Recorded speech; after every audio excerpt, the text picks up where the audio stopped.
Hello, xin chào anh em nhé. Hôm nay tôi sẽ tiếp tục là một cái video về những cái chuẩn bị những cái thiết bị để chúng tôi sẽ làm ra được những chiếc lồng chim thật là đẹp. Mời quý vị và các bạn cùng đón xem nhé. Tôi chỉnh lại cái đã.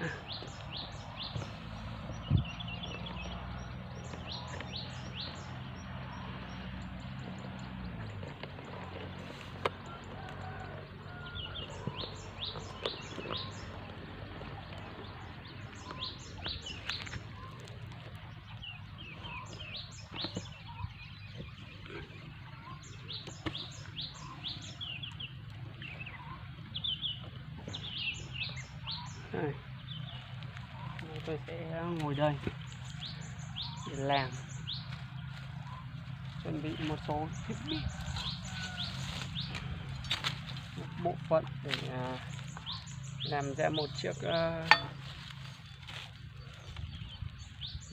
chiếc lồng chim.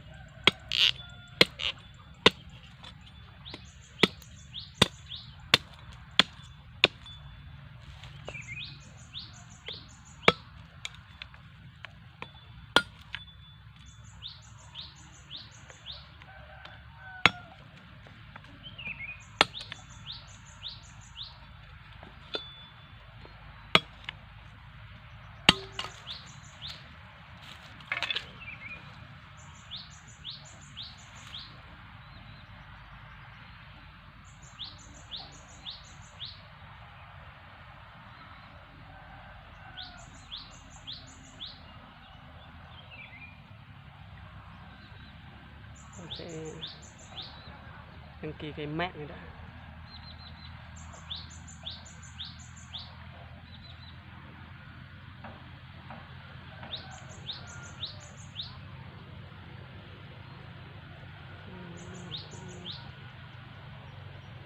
Ở chỗ này cũng rất là làm cái anh em ạ.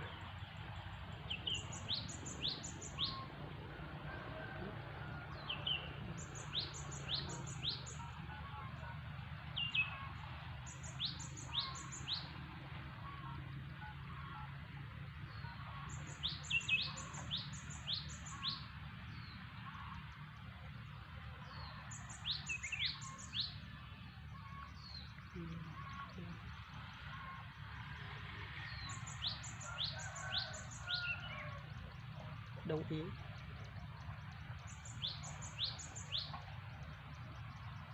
Tôi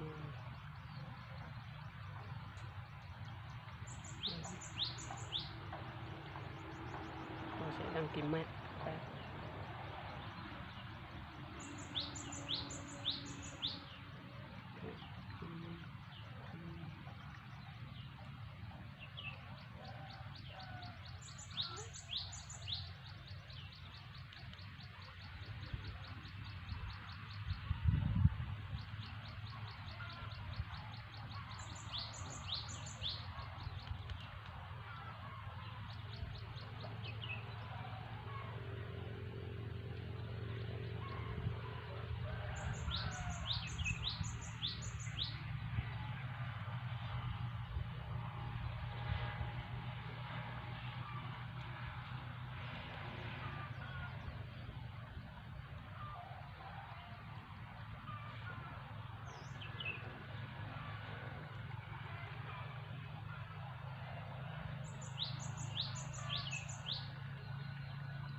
Rất là mệt.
tôi sẽ thử bót cái này cái đầu tiên.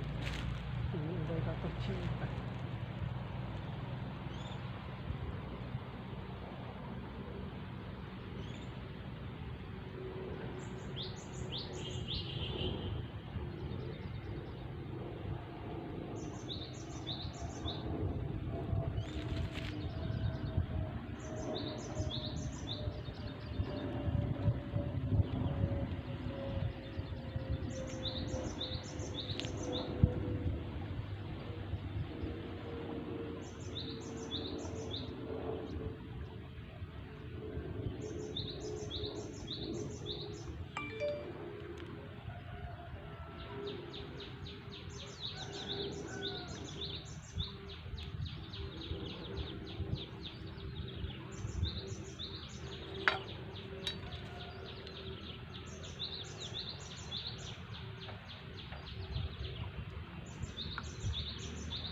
Sau này và thằng em tôi nó mua chai nước.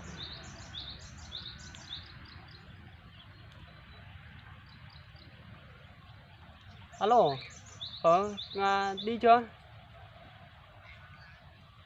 Mua cho anh một chai Coca to về nhá. Xong ra đây anh gửi tiền nhá.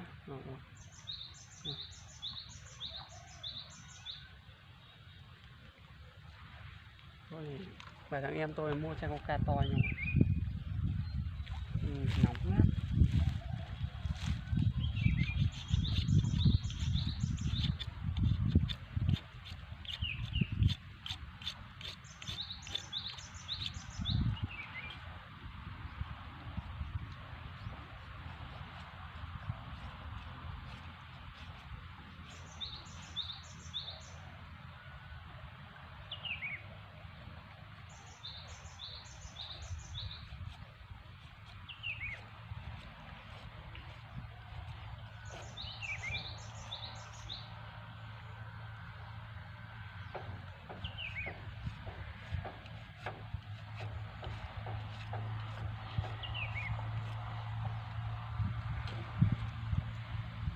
Tôi sẽ vót khoảng dưới này anh em nhé, sẽ vót tầm đấy.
chim non thế nào nhưng mà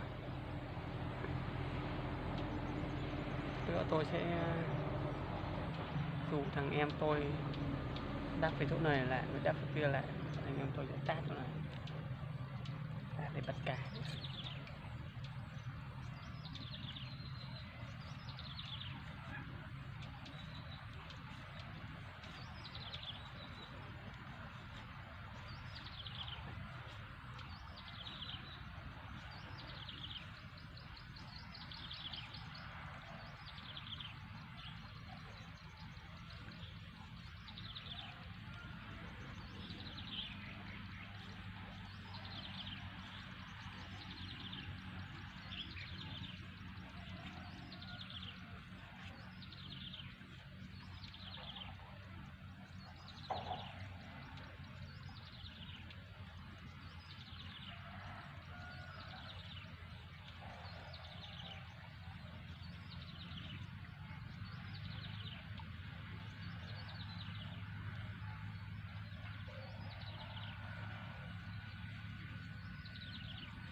Tối nay tôi sẽ về, tôi sẽ lên giấy để lên giấy để mai tôi sẽ làm nhà bằng tre anh em nhé. Thì những cái này là dùng vừa làm lồng chim vừa làm nhà bằng tre luôn.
Như này là đã xong được một cái anh em. Bây giờ tôi sẽ làm cái thứ hai.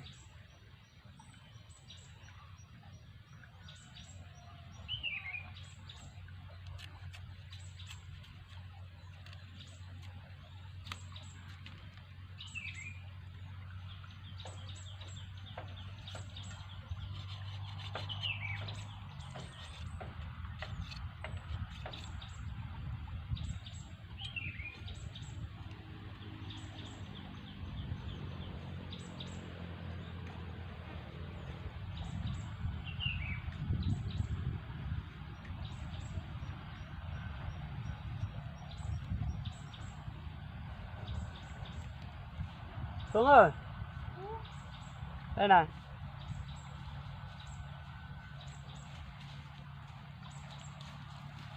Mày định nghỉ à?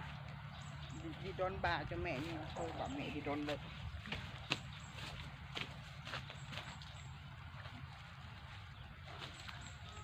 Nó không muốn cốc à? Không, ra thẳng đấy luôn.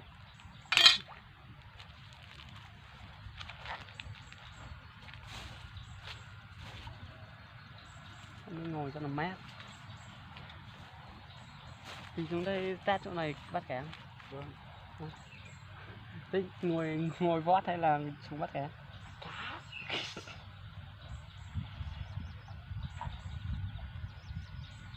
Này phải đáp lại chứ.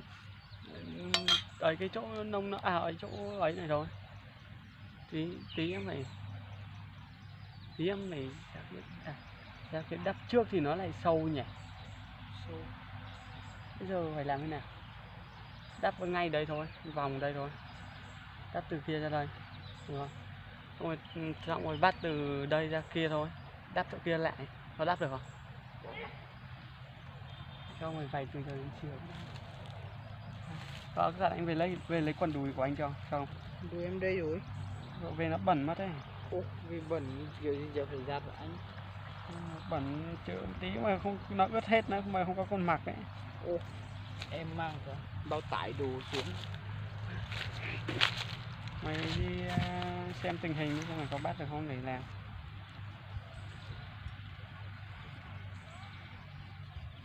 Trong chúng nó to thôi. Hả? Trong cái này sâu. Không nào? Có cái đấy đáp vào kia kìa. Đấy của người ta rồi. Nhìn nước ở đấy chảy to thế nhỉ? Hả? Nước Keo nó một bên cao một bên thấp nó phải chảy chứ. được, đắp được. Hả? Bắt được. Mày vay từ giờ đến chiều cơ mà. Vâng. Đây là thoải mái. Thôi này, ngồi vót nốt đi trời. Anh về anh lấy điện thoại với lấy ấy cho. Ok. Ngồi đây vót vót nhá. Nó phải nói đi đây nhá. Đây vót nhỏ như thế này nhá. Đây này. Vót nhỏ như thế này. Đây cái này nhá, vót dở này. Đây này. Đây này. Tí nước đi. Đi em muốn. Đuổi người vuốt nha anh em. Hả? Em bảo đuổi người vuốt.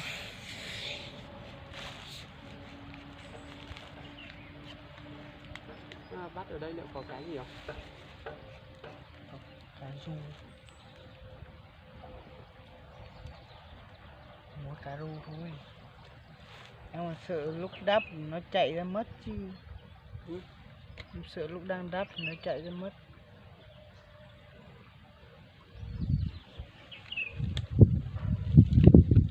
Cái tầm này mày bắt nó còn nắng. Nắng cũng bắt được nó. Hả? Nắng cũng bắt được nó.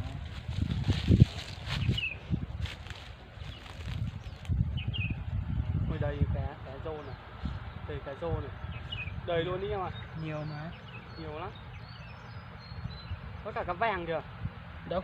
Kia, hình như thế, kia kìa. Kia. Đây đây, thấy chưa? Cá vàng mà. Ô, cá vàng kìa. Đấy. Ngồi xuống đi, ngồi xuống đi. Có cái chum này.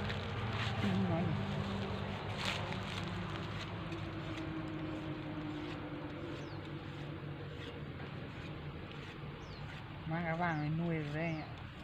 Nuôi. Ôi cái trong phi to thế này. Được. Tát được. Bắt thì bắt cá để làm cái gì? Bắt cá anh đéo, bắt xong anh đéo biết làm gì đâu. Nhà mày có lấy không? Có lấy ăn không? Tát để làm gì? Tát chủ yếu thì quay video thôi. Cá. Tí để thả. Tát xong mang về phơi à? Phơi xong cho gà ăn à? Gà ăn cá. Cho gà, cho vịt ăn à? Cá to rồi để ăn.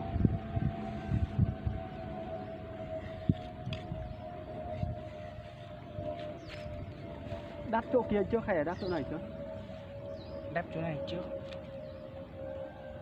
Nhớ sợ cá nó chạy xuống kia không? Hả? lúc đắp thì phải Đắp hay lên đấy hay, đuổi hay, xuống hay là đắp. đắp mạnh ở tít chỗ kia kìa. Đắp tít trên kia kìa. Xong bắt cả chỗ này nữa. Chum chợ nó vào chum kia đi. Đóng chum lại. Đóng chung lại. Không được. Nhưng mà hơi bị nhiều nước đấy. Không được mà. Nó bắt được không? Có. Không, tí nữa nếu bắt được thì ăn cứt đấy. Người trong nội sợ ỏi lắm. Mày phải đắp cao đấy. Vâng. Lấy cái xẻng này nha. Lấy đất từ trên ruộng đi xuống. Mang xẻng á, mang một cái mang xe cô hay mang xẻng?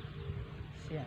Xẻng. Xẻng để lấy đất cho vào chứ múc bùn lên không đủ đâu. Nó nước nó rò rỉ. Chỗ trong này có mó này. Có gì? Thấy có mó nước ấy. Mó là cái gì? Là Mạch á? vâng, mạch nước. Chắc chẳng có đâu. Có chắc nó có nhỏ thôi, chắc là đâu có to đâu. To kìa. Hả? Cái gì to? Cá. Để anh về lấy nhá. Ok. Rồi nói đi nhá.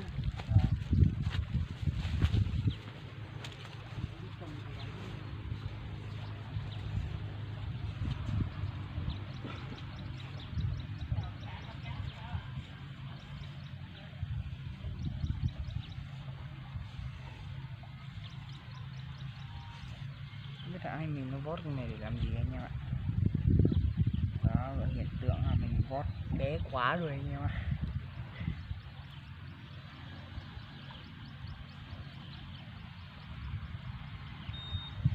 Bé quá anh em. Thôi nha. Thôi bé quá.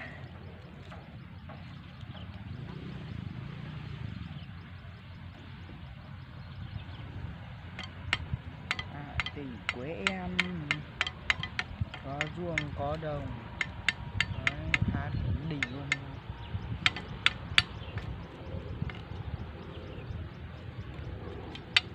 Nói chung không biết hát.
Tay trẻ cái này ra to quá anh em ạ.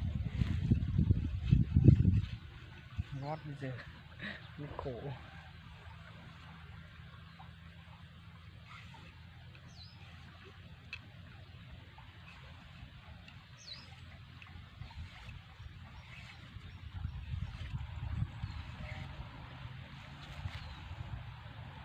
Tị quê em có đồng có ruộng, có cả con trai lần cả con gái. Đó, thấy chưa? Chuẩn luôn anh em ạ.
chắc hẳn mọi người cũng đã biết mình vót cái cây này để làm gì rồi đúng không ạ? Còn mình không biết với thằng anh đâu, không biết nó làm gì.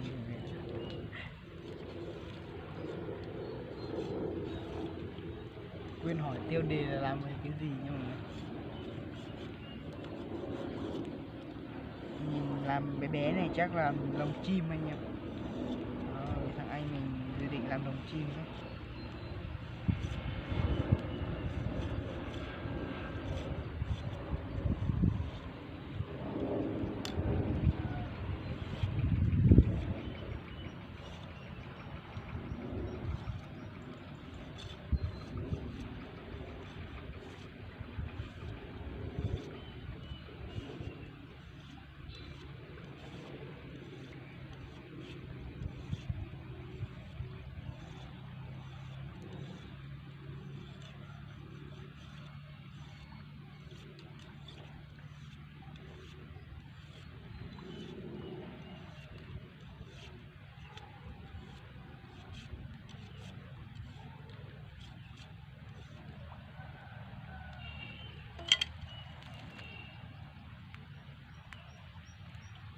Đó mọi người ơi, thế là được rồi mọi người ơi. Đó cái rồi đó.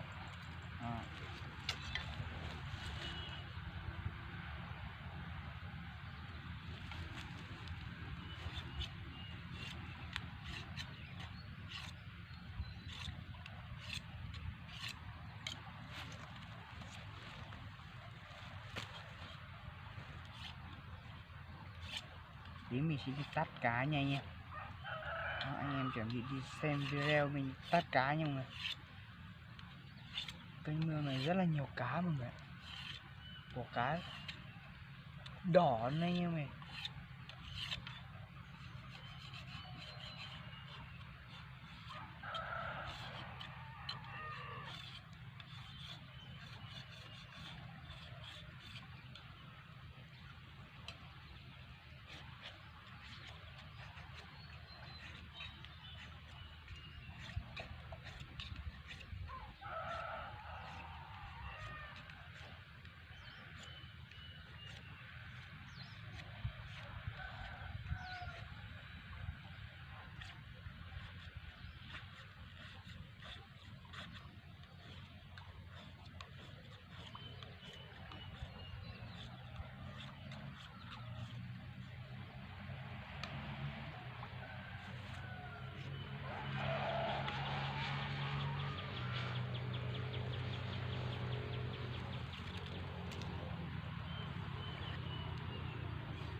Trời khá là nắng nhưng mình ngồi trong râm nên nó mát nha anh em. Đó. Nói chung là thấy mưa thì biết vào nhà, thấy nắng có biết vật hồ anh em ạ.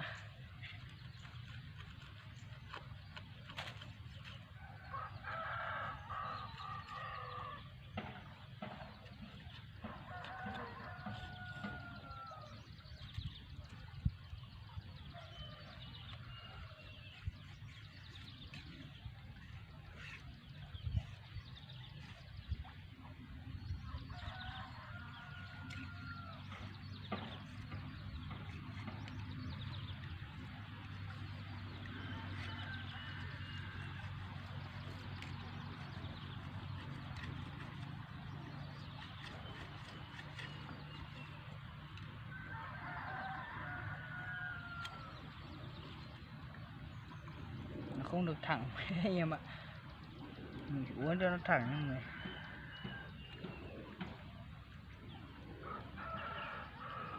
Càng uốn nó càng méo thôi kệ anh em ạ.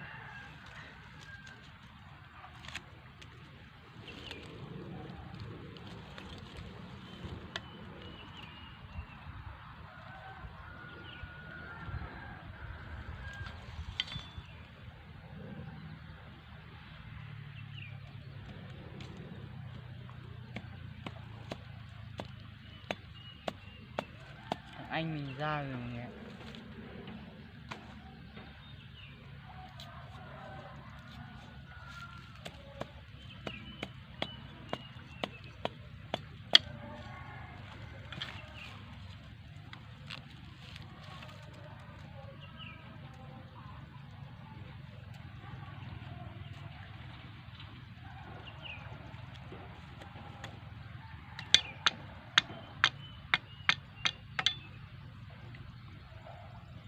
Anh ra rồi, đi lấy đồ cho tôi tất cả nha.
Anh lâu không ạ, thấy ra đây là còn lề mề quá không biết làm gì.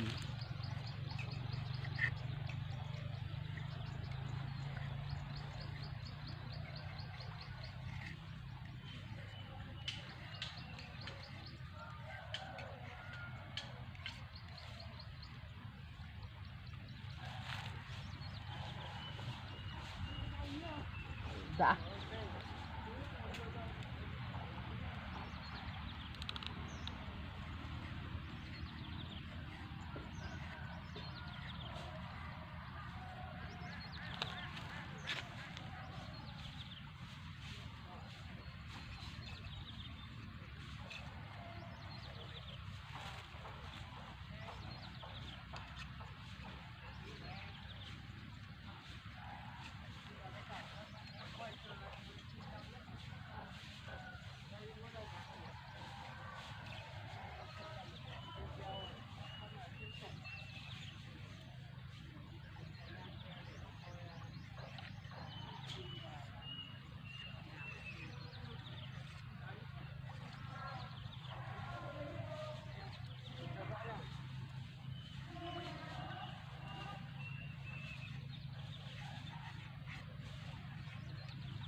cây này nó thẳng vậy mà anh em, mình phót ra nó cong vậy. Ủa, lạ nha, để nó thẳng nó cũng không chịu thẳng luôn anh em ạ, nó cứ cong vậy.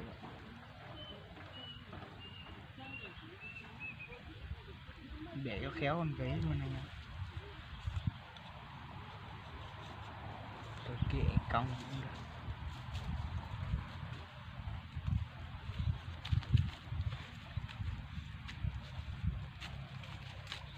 Bao nhiêu phút rồi em? 40. Chỗ này ăn được. Đó. Kia có xẻng cuốc của em một kia sẵn rồi đó.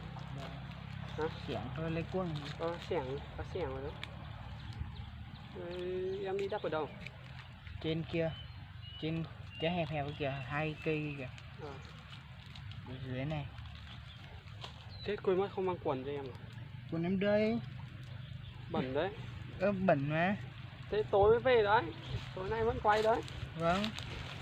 Nó đẩy mạnh để mang đủ cho người ta. Con cá đỏ cái mất rồi. Mất thì nó vẫn ở đây thôi. Chúng ta chỗ kia em phải đắp keo vào. Vâng, em đắp keo mà. Em phải lấy cả dao sang mà chặt những cái ấy chứ kìa. Những cái cỏ kia mà đắp vào cho nó đỡ trôi. Đắp mỗi bùn nó chỉ trôi thôi. Và chặt mấy cây này.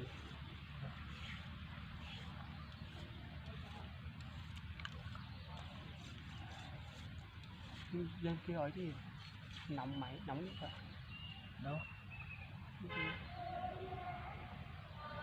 Đi điện thoại đâu nóng. Điện thoại thì nóng.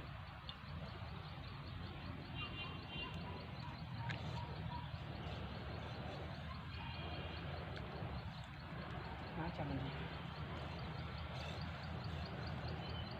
Hay chiều thì bắt tầm 3 giờ mà. Cho thế. 3 giờ bắt đến 6 giờ.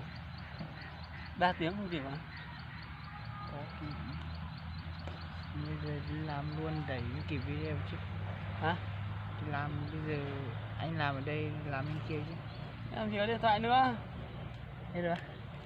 Mẹ anh một cái, bác anh một cái, đây một cái. Bác nữa à? Thêm nốt video này nữa.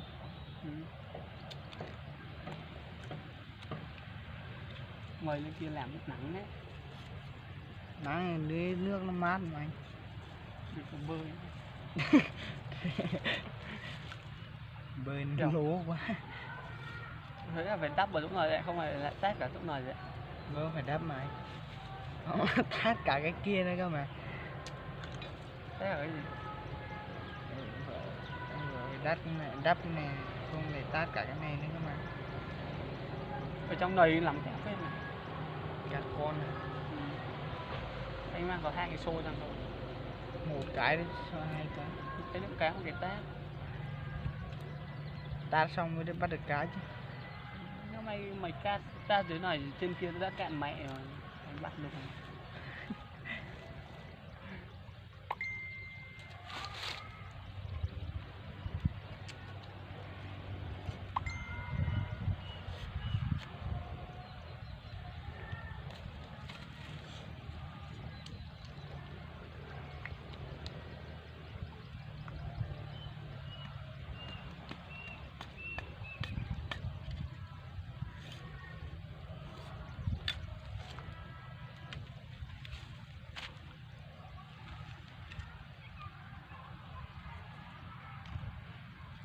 Tối nay đi đâu? Tối nay à? Tối nay đi với anh. Cái gì? Tối nay đi với anh. Nhưng mà đi bắt gì? Ai chả biết là mày đi với anh đi bắt gì chứ. Đi bắt trộm gà người ta.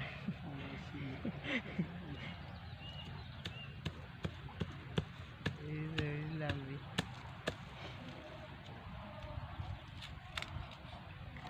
Chuột chả thấy đâu mà đuổi không kịp chứ. Bắt chuột làm gì đi tối rồi. Bắt chuột chỗ anh cần gì? Đa số cần 15 ngày. Thế này sao mà gặp anh? Ngày không gặp á? Hả? Bên ngày làm sao mà mới gặp ấy? Không gặp. Không đi đuổi này, Ừ. hỏi đi bắt này. Đuổi Đuổi ban ngày. đuổi ngày sao mà thấy nó? Ồ, nó đầy. Chỗ anh bây giờ toàn đi đuổi ban ngày thôi, ai đuổi ban đêm. Ban ngày phải làm việc. Hả? Anh em trên ban ngày phải làm việc. Làm việc gì? Chỉ có đi bọn em không có như này đâu. Chỉ mỗi mùa gặt xong ấy, là có mới có thể đi đuổi được, đi bắt được.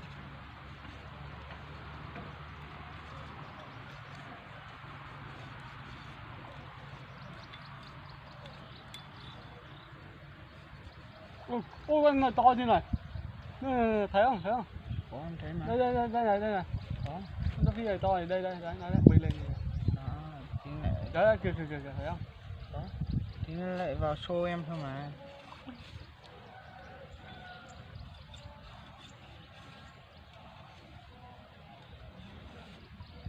Nhiều phết đấy. Phơi cái cá này ra rồi ong còn đến đấy nhỉ? Ong á? Ong còn đến không? Mùa này làm gì mùa ong đâu. Mùa ong mùa gì? Chuẩn bị đến mùa ong. Chuẩn bị ấy. Nếu phơi cái này là phơi cá này ra là ong còn đến mà.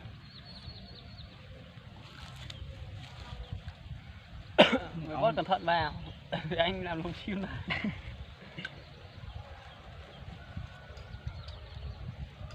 Đắp trên kia chứ bác, đấy chạy mẹ xuống đây chứ, có chạy không? Khó chứ, nó sẽ chạy xuống khu này. Nhưng mà có chạy qua kia không? Tất nhiên là có rồi.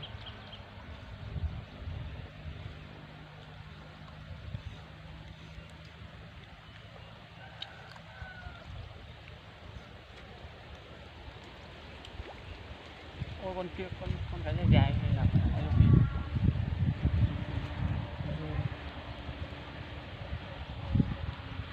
Lúc sống em gặp con gì dài lắm. Cá sổ. Không phải cá đâu. Con như kiểu con thằn lằn ấy, nhưng mà nó đuôi nó dài, đầu nó cũng dài nữa. Ồ, con cá nó to. Tí em lại con ra. Lại chỗ này rung cho mà con cá trong này ra rồi mình đắp lại. Cái này lâu rồi người ta không bắt đâu. Rồi mình rung cho ra. Rồi em phải đi một lượt từ trên kia kìa, đi xuống cái này. Rồi chạy thế xuống đây này. Rồi bắt. Em nghĩ là phải đắp dưới này là trước này. Đắp dưới này lại. Dưới này này. Đắp lại được. Cá nó lọt mất đấy. Đấy cái Đắp chỗ này lại rồi phải đắp cao lắm đấy. Vâng.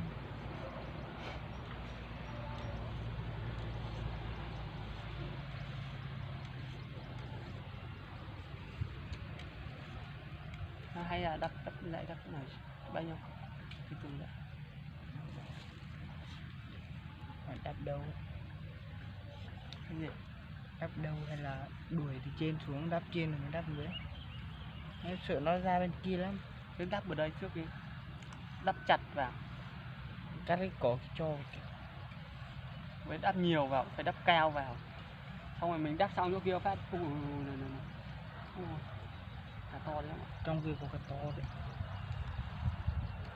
Mình đắp ở kia xong phát rồi mình ra đây mình tháo ở đây. Hoặc là em đang đắp kia thì anh ra đây tháo dần. Xong rồi em đắp xong thì anh mới ra đây tháo. Vừa tháo vừa tát nhỉ. Tháo phải tát đi. Khua kiểu cho nó vào vì cá rô nó sợ mà.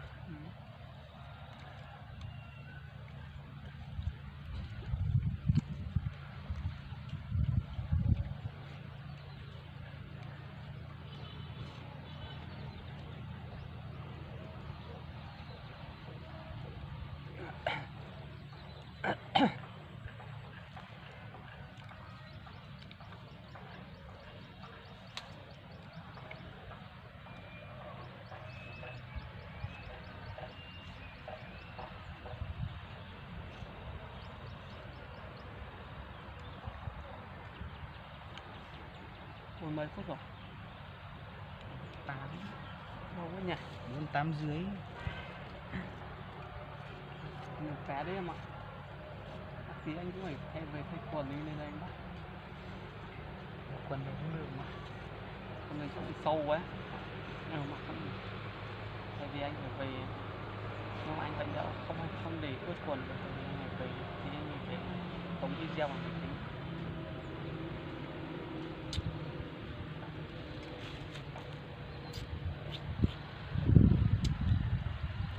Đây cả tát cả bát cho phải được 3 tiếng. Anh cũng đang video. Tát nó cũng lâu, bát cũng phải đi mò nó cũng lâu. Ủa cá to mà. Em mà biết phi dao chắc không đến chết rồi. Bắt đi tối nay anh em mình ngồi nhìn cá luôn đấy. Được mà. Thời gian nướng chắc có khá lâu đấy. Ở đây lắm củi hơn bên kia đấy này. Nhiều mà. Nhóm lửa lên chắc không có muối đâu.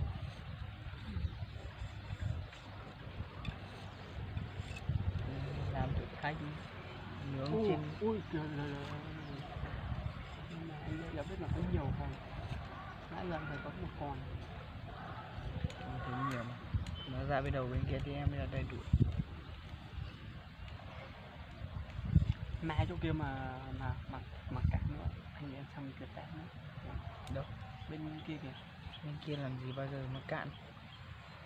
Không có test được không? Mình test mình quay video quan trọng đéo gì. Không được thôi. Biết là dâm mà được. Nhỉ? Được. Cố gắng lên để lấy tiền mua điện thoại. Đây làm được mấy hôm rồi. Hôm nay là hôm thứ tư. Tư nhanh đấy á. 1, 2, 3.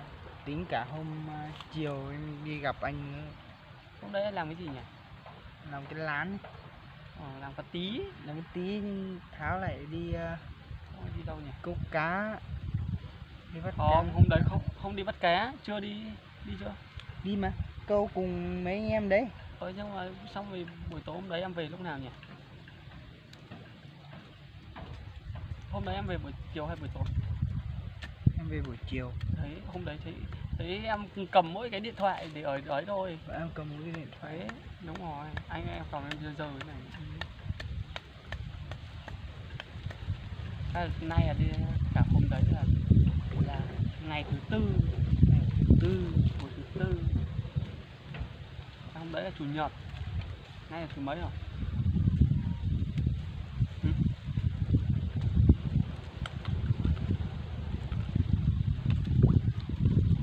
Nay là thứ tư.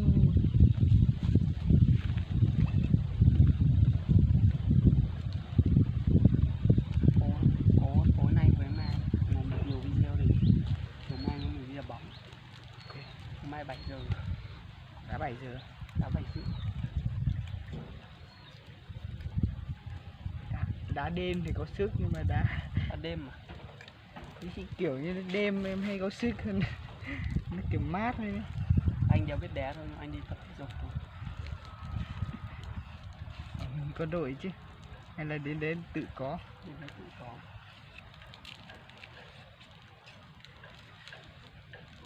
Hả?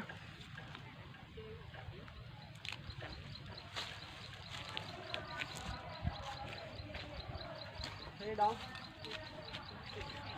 Hả?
kết thúc chưa em? Kết thúc đi được mới có 56. Ừ.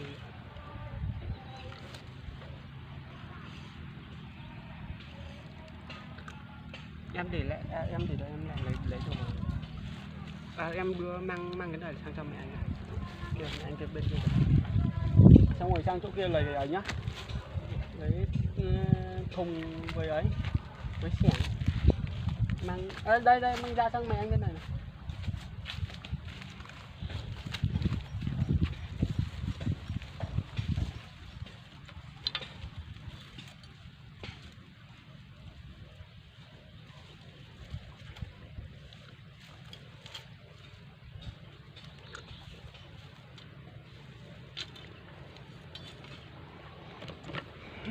Chào anh em nhá. Thì anh em tôi sẽ chuẩn bị làm một cái video tiếp theo. Kia sang kia mà lấy. Đi đấy.